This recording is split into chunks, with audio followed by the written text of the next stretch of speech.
Opini, Majelis Kehormatan MK terlarang membatalkan putusan MK.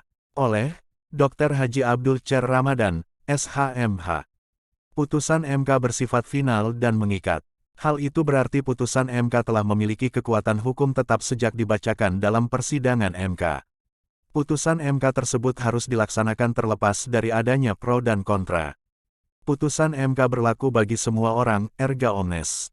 Perlu dipahami bahwa putusan MK yang menambahkan frasa pada pasal 169 huruf Q UU Pemilu, bukan hanya ditujukan kepada seorang kepala daerah saja, namun juga berlaku bagi semua jabatan yang dipilih melalui pemilu.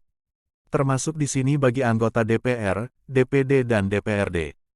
Terkait dengan berlangsungnya sidang dugaan pelanggaran Kode Etik Hakim Konstitusi, Majelis Kehormatan MK tidak dapat membatalkan putusan nomor 90/21/2023. Tidak ada dasar hukum yang menyebutkan Majelis Kehormatan MK dapat membatalkan putusan Mahkamah Konstitusi.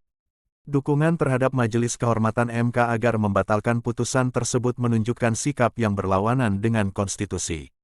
Pasal 24C ayat 1 UUD 1945 sudah demikian jelas dan tegas menyebutkan bahwa Mahkamah Konstitusi berwenang mengadili pada tingkat pertama dan terakhir dan putusan Mahkamah Konstitusi bersifat final untuk menguji undang-undang terhadap Undang-Undang Dasar.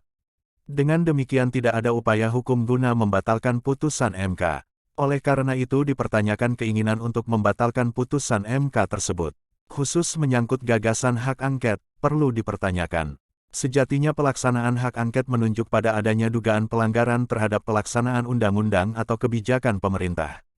Pelaksanaan suatu undang-undang atau kebijakan pemerintah yang diduga bertentangan dengan peraturan perundang-undangan harus diawali dengan adanya perbuatan konkret.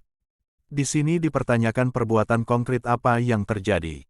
Seiring dengan itu, adakah hubungan sebab akibat kausalitas dengan adanya dampak yang demikian luas pada kehidupan bermasyarakat, berbangsa, dan bernegara?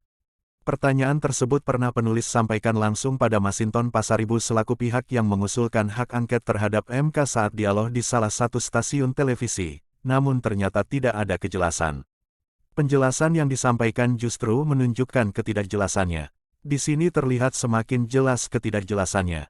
Desakan pembatalan terhadap putusan MK tentang uji materi batas usia Capres dan Cawapres oleh Majelis Kehormatan MK bertentangan dengan UUD 1945. Ketika dikatakan bertentangan, maka Majelis Kehormatan terlarang membatalkan putusan MK tersebut. Putusan Majelis Kehormatan tidak sederajat dengan putusan MK, maka apakah mungkin putusan Mahkamah Kehormatan yang tidak sederajat itu dapat membatalkan putusan MK yang kewenangannya disebut dalam UUD 1945? Jawabannya tentu tidak mungkin, demikian itu menjadikan Mahkamah Kehormatan terlarang melakukannya. Penulis adalah Ketua Umum Persatuan Doktor Pascasarjana Hukum Indonesia PEDPHI. TV Riau Bangkit.